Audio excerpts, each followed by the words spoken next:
aine kamani. Breaking news amawulire hasi malungi agava wali Makerere wetwogirira saawa zineno abawagizi ba National Unity Platform wamu na bibine ebirala abatabukiddeho mukulu Churchill oluvannyuma lwa kuvaayo ne wakanya ebya taata we nagamba tino yetagenda kubanga abikola kubanga aweza emyaka 18 n'okwambuka Tamale Mirundi Junior anti ye yasinze kubeera nga abyonona wetwogirira saawa zineno y'omu ku ba advisor ba Churchill video yonna atugikuletedde maaso agenda kubanga obinyoka naye nga tetunnagendayo mwakitegeddeko mbuno bagenda muleeta okwesimba ku taata we byonna mu maaso agenda kubanga nabyo obinyoka naye nga tetunnagendayo akavidiyo kano madde saba mu kampere ka like mutima mulungi kabenga kasotambula katukira bonna abanjagadde okumanya kweno information naddala abana bagala enkyukakyuka naddala abana ab'e Makerere olusuku zino video hebakwatako nga wekikola ki nga wekiragirwa awo nyini katutandikirawo n'amawulire gaffe agalero olunaku olwaleero abatuuze oba aba students ba Makerere basobodde okuvaayo ne bapinpointinga Churchill ne bagamba kino gwe ono mukyala katulaba aba NRM kye bakola abalala gwe just guild president of 1 year whereby next year ogenda kubanga toyina akigenda kubanga oyogera eri abantu ogenda kubanga ofuuse komona nga era bagenda kukozesa bakusulewo nga toilet paper video eno njagala soko owulirize nga Churchill wakanya bya taata we mali nkuleetere Tamale Mirundi n'omukulu Lumbuye asobodde kubanga atangazaamu ku nsonga zaaki ezono mukulu okubeera nga yeesimbawo ku taata we video ino nsokogira. Lastly, I want to clarify on the photographs circulating on social media of me and Mzee Museveni. These pictures were taken while I was on my official duty as guild president.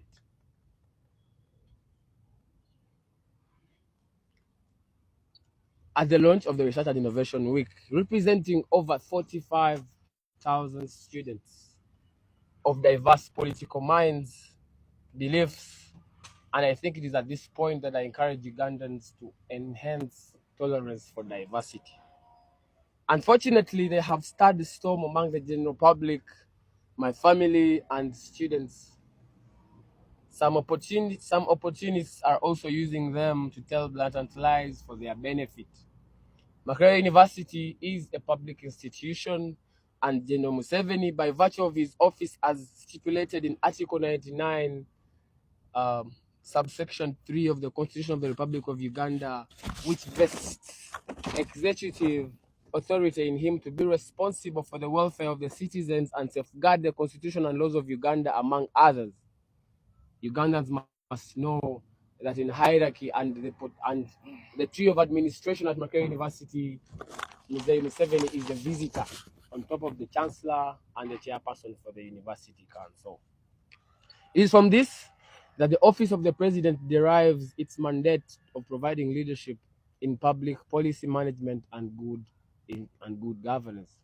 Churchill ebizibu bye watugamba ebiruma Makerere si bya General Sale Musale kolako bya ministry yachi ya education. Let us get an appointment with the minister Dr. Jesse Moyengo.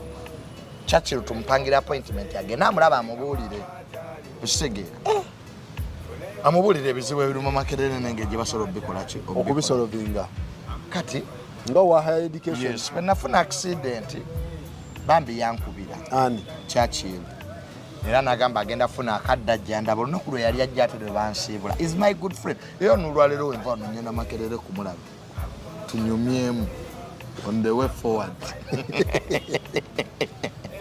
Joni ya mukubire wano Churchill mukubireko kati ebintu bya facts manyi abantu ayinza okuddeeyo ne bagamba Junior byoyogera Churchill biraka biwanvu ye biwanvu ko Churchill Ssentamu teka wano kazini ono ebateeka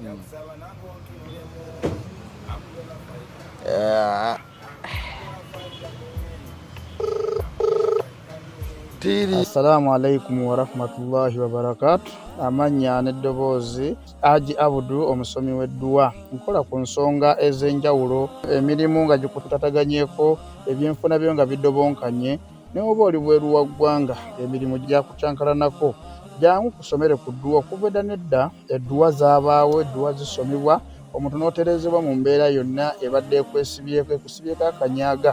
Nina ekyoto kye nsobola okukumira lwadde oli bweru wa ggwanga nga toli kumpi wano n'ofuna omukisa ogwo naawe n'osomerwako ku dduwa nga nkuteddeko n'akabaani, Allah ajja kukusaasira, ajja kukwanukula.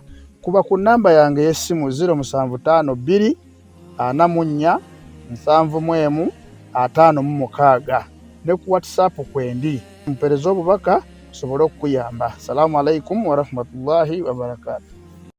Olunaku lw'enkya omuvubuka agambye nti alina press conference, kankwogera empola.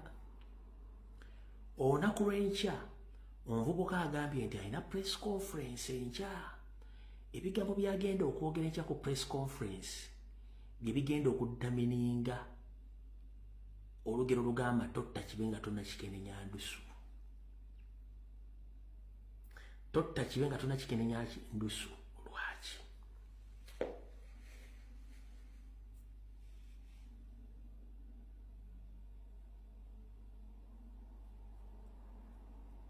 Museveni mu system ya divide and rule asobola okugamba omwana oyo nze nanyini ssente, nze nanyini buyinza, nkulabye olina amaanyi, kati njagala kufuula omu ku basinga okufuna omusaala, nkugulire ennyumba, nkugulire emmotoka, nga bw'opreparinga nkuteeke ku ballot paper ojje weesimbewo nga president.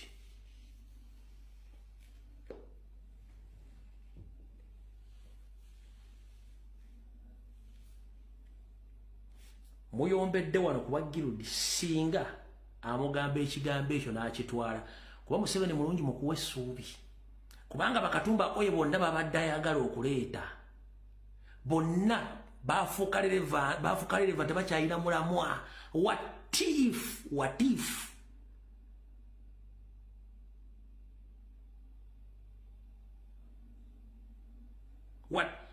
nga temukyatambuza komi mwebulwe nkwate walumanga musooka musubwa wait a minute tekibanga kituufu. Mbagaye mulinde press conference y'enkya, ayinza okupika omwana namupika namuga nti kati nida kujja kuba president. Kati already aba abatadde waabaagala nti mwawadde omwana ono amakulu. Kyekiri kye nabagambye kye mutaategedde. When you ignore something, nobody pays attention to that thing. But when you give importance to something, everyone will start asking, kiki ekiri awo? Tenabadde mbagamba temuwa mwana oyo self importance. Temwakitegedde, muli mu kuyomba.